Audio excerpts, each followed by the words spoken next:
users with multi-factor are increasingly being targeted. Attackers know that this is a roadblock for them, and they have strategies for actually breaking through that wall now that tend to be fairly effective, and everyone should be aware of those.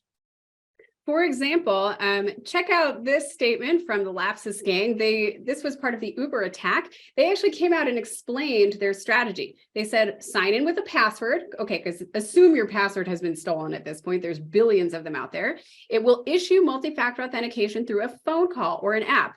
However, no limit is placed on the amount of calls that can be made. Call the employee 100 times at 1 a.m. while he's trying to sleep, and he will more than likely accept it.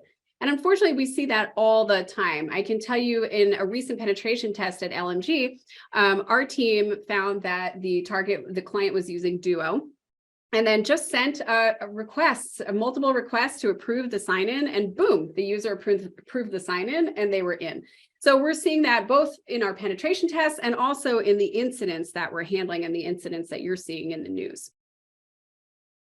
Yeah, I'd anticipate seeing a lot more of these attacks moving forward. It has proven itself to be an effective means for attackers to bypass multi-factor, mainly because they're just being so annoying that users click OK to stop being bothered by them. Now, if you look at the graph on the screen here, this is coming from Microsoft's tech community, and they're showing where these attacks are actually coming in. Most of these MFA fatigue attacks are coming in through either voice calls, which a lot of multi-factor authentication setups have as a fallback option, or through basic push notifications, which, as we all know, are very easy to just hit OK and forget about. And that's exactly what the attackers are kind of looking for here. I love that annoying your users is one of the latest attacker threats and tactics, but it works. Hey, it does. It's every now and then when my effective. kids do that, I give in like, sure, fine, have the ice cream. I don't care. Exactly. But it leads towards a change in how we put together multi-factor authentication that becomes, pretty important to have in place. The FIDO Alliance is pushing for full passwordless multi-factor and device-based authentications. As a kind of the wave of the future, which I think we will get to. It's going to take us a little while to fully implement systems like that. But in the meantime, CISA has released some guidance on using phishing-resistant multi-factor authentication. And what this means basically is that there needs to be some kind of secondary positive interaction with your user before that multi-factor chain is complete. Instead of just getting a push notification, which can then be abused and used for an MFA fatigue attack, we see things like number matching being used. And you can see the example here. This is coming out of Azure's system.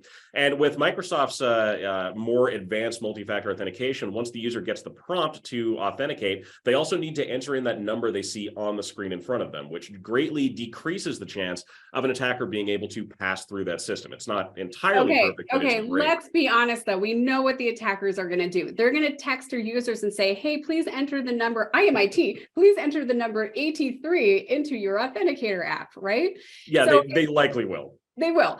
It's not wrong. This makes me so sad. It makes me so sad because you just have to jump through all these hoops just to log in. But again, as Matt was alluding to, there is a beautiful, sunshiny, passwordless future ahead of us if only we will embrace it. Check out our video from the fall, Beyond Passwords, where we talk about the move towards passwordless authentication and how you can start taking advantage of it. Exactly. This is not sustainable, you guys. It's not. Now, these kind of brute force, ham-fisted MFA fatigue attacks are not the only ways that attackers are getting in. There are some more, technologically savvy methods that attackers are using to bypass multi-factor authentication. I figured I'd touch on those here really quickly, just so you guys are aware of what's going on out there. But the theft of things like session tokens and cookies is becoming a much more common means of bypassing multi-factor authentication. If you already have a trusted browser, and you've already gone through your multi-factor prompts, and you're now to a point where, in a lot of cases, these can last upwards of 30, 45 days, depending on the configuration. If you have yourself set up where you can just open your browser, it's on a trusted device, and you can directly access your systems, attackers can now impersonate you using those keys. And if they can get their hands on them, they bypass all of those security controls that we have in place. So again, we want to be very, very careful about things like opening spam email, because there could be a remote access Trojan or a piece of malware that goes after those session tokens. In fact, it's a fairly common thing that attackers will go after. Another way attackers will go after is by using basically misconfigurations inside of your multi-factor system by itself. And one that we've seen that's been very popular is the use of dormant accounts. Old users or old employees from your organization who still technically have an account inside of your network, but have not been fully removed by your IT staff yet.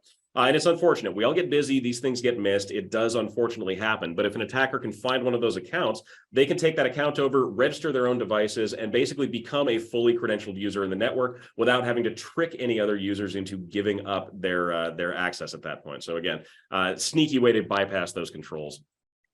So how can we proactively protect ourselves and protect liability? Well, having advanced multi-factor authentication is critical. Again, assume your passwords will be stolen. People will click on links in phishing emails.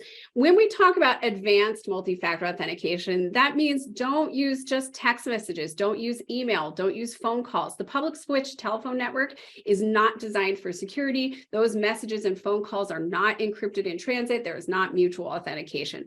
Instead, try to use an app, try to use hardware tokens, and combine that with training for your users so that they are less likely to give out things like codes or fall for those multi-factor authentication fatigue attacks. Check out our handout, Top Security Controls of 2023, for more information about using advanced multi-factor authentication.